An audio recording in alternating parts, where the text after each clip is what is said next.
अभिवृत्ति टीका, इसका अर्थ क्या हुआ? मैं इसको समझने के लिए कई बार एक एग्जाम्पल दिमाग में रखता हूं, और वो ये है कि जिन लोगों ने अमेरिका में उस WTC को तोड़ा था हवाई जहाज से, 16 लोग थे जो 3 या 4 हवाई जहाजों में उड़े, और उन्होंने उस हवाई जहाज के फ्यूल का इस्तेमाल करते हुए बिल्डिंग को ध्वस्त कर दिया।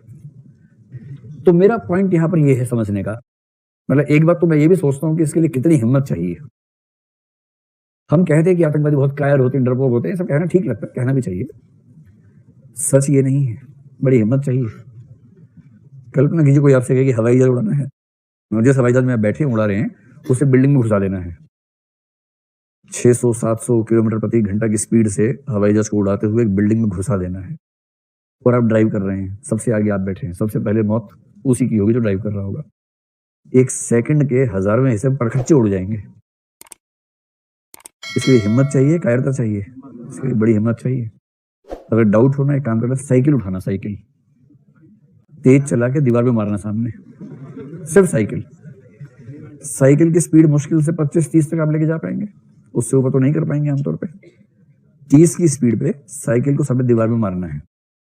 जनरली कुछ होगा नहीं, केवल जोर से झटका लगेगा, थोड़ा तेज हुआ तो एक बार धम से वहां जाके थोड़ा सिर भी फूटेगा, ज़्यादा खास नहीं होगा, मतलब कोई मरेगा नहीं उससे, तो बहुत होगा, गुमटी निकल जाएगी और क्या हो जाएगा, थोड़ा सा निशान आ जाएगा और क्या होगा इसके अलावा।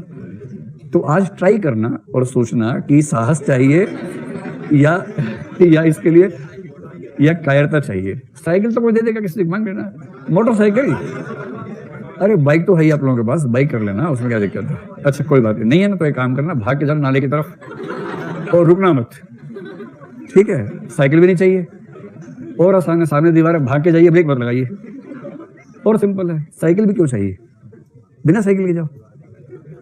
फिर ये सोचना कि कोई आदमी हवाई जहाज बैठ के बिल्डिंग में घुसा रहा है, तो उसके लिए कायरता चाहिए कि साहस चाहिए। ये तो एक पॉइंट हुआ। अब दूसरा पॉइंट ये है कि वो व्यक्ति अलग अलग देशों से, जिसमें सबसे प्रसिद्ध भूमिका में हमारा प्यारा पड़ोसी देश रहता ही है ऐसे मामलों में, पाकिस्तान, ऐसे सभी व्यक्तियों की जो पढ़ाई लिखाई होती है वहीं होती है, वही वो इतने महान बनते हैं, फिर जाते हैं अलग अलग देशों में। तो ये लोग करीब 2 साल पहले अमेरिका पहुंचे, अलग अलग देशों से एक जॉइंट ऑपरेशन था।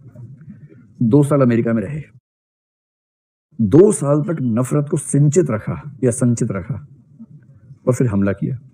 मैं ये सोचता हूं कि जैसे इनको कहा गया होगा अमेरिका ऐसा देश है, वैसा देश है, जैसे भारत के बारे में भी ऐसा होता है ना, कोई आतंकवादी आया, भारत ये देश है, वो देश है, यहां आ गया 6 महीने के लिए, और 6 महीने बाद ऑपरेशन करना है।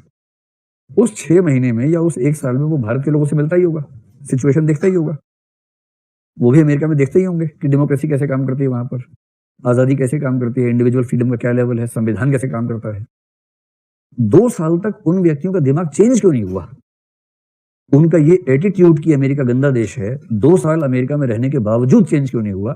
और क्यों उसके बाद भी उन्होंने उस देश के 4-5 हजार लोगों की हत्या कर दी? ये कैसे होता है? इसका तरीका सोशल साइकोलॉजी में माना गया है एटीट्यूड इनोक्यूलेशन। इसका मतलब अभिवृत्ति की वैक्सीन लगा दो। और आपको अच्छे से पता है कि वैक्सीन का सिद्धांत क्या होता है। मेडिकल साइंस दरअसल इलाज नहीं करती है, वो हमारे शरीर के सिस्टम्स को हमारे शरीर पे अप्लाई कर देती है। हमारे शरीर का सिस्टम ये है कि जब कोई एंटीजन आएगा तो एंटीबॉडीज बनेंगी, एंटीबॉडीज उस एंटीजन को मैनेज कर लेंगे। और यदि कोई एंटीजन बहुत एग्रेसिव किस्म का आ गया कि जब तक एंटीबॉडीज बनती उससे पहले ही एंटीजन ने काम तमाम कर दिया, तो हम मर जाते हैं। कितना सिंपल मैकेनिज्म उस वैज्ञानिक का रहा होगा जिसने कहा कि अरे यार बचाना है ना, कुछ मत करो। जिस बीमारी से लोग मरते हैं उस बीमारी की हल्की सी डोज पहले दे दो, इतना ही करना है बस। जो बीमारी हमें हो सकती है, बच्चों को हो सकती है, जैसे पोलियो हो सकता है, उसकी हल्की सी डोज जिसका असर इतना ना पड़ जाए कि दिक्कत हो जाए, वो दे दो। एंटीजेंस मिल गए, एंटीबॉडीज तैयार हो गई। अब अगली बार जब भी अटैक होगा एंटीबॉडीज पहले से तैयार हैं और वो उसको तुरंत हमला करके खत्म कर देंगे। इसी कंसेप्ट से वैक्सीनेशन शुरू हुआ, और वैक्सीनेशन मेडिकल साइंस से सबसे सफल प्रयोगों में से एक है अब तक के। इसको साइकोलॉजी में लेके आ जाइए। तो उन लोगों ने 16 ऐसे व्यक्तियों को तैयार किया जो अमेरिका में जाएंगे, वहां हवाई जहाज चलाना सीखेंगे, उड़ाना सीखेंगे, ट्रेनिंग लेंगे, योजना बनाएंगे, चीजें इकट्ठी करेंगे और हमला करेंगे। उनको पता था कि ये लोग 2 साल वहां रहेंगे तो 2 साल में इनका दिमाग चेंज हो सकता है। किसी का दिमाग चेंज ना हो जाए इसका सिंपल तरीका है कि वहां उनको जो विचार मिलेंगे उन विचारों की हल्की सी डोज पहले देके रख दो, लाइट डोज। ये कैसी होगी? जैसे कोई भारत आ रहा है आतंकवादी, मान लीजिए पाकिस्तान से, उसे वहां पर जो ब्रेन वॉश करने वाले शिविर हैं। वहां सिखाया गया कि भारत के लोग बड़े गंदे होते हैं, मुसलमानों की ऐसी हालत है, इतना मारते हैं मुसलमानों को वहां पर, ये हिंदुओं का राज्य है, वो तो क्या है, दारुल हरब है, क्या होता है, यही होता है ना, ऐसे ही कुछ बोलते हैं ना। हाँ हाँ, तो सारे काफिर रहते हैं। अरे अल्लाह ने कहा है हिंदुस्तान को खत्म कर दोगे तो तुम्हें 72 हूरें मिलेंगी जन्नत में, फलाना मिलेगा, ठिकाना मिलेगा, ऐसा ऐसा कह के उस बच्चे का दिमाग खराब कर दिया। और वो बच्चा कसाब नाम का बंदूक लेके आ गया कि चलो अल्लाह की हुकूमत को कायम करना है और काफिरों से मुक्त करवाना है।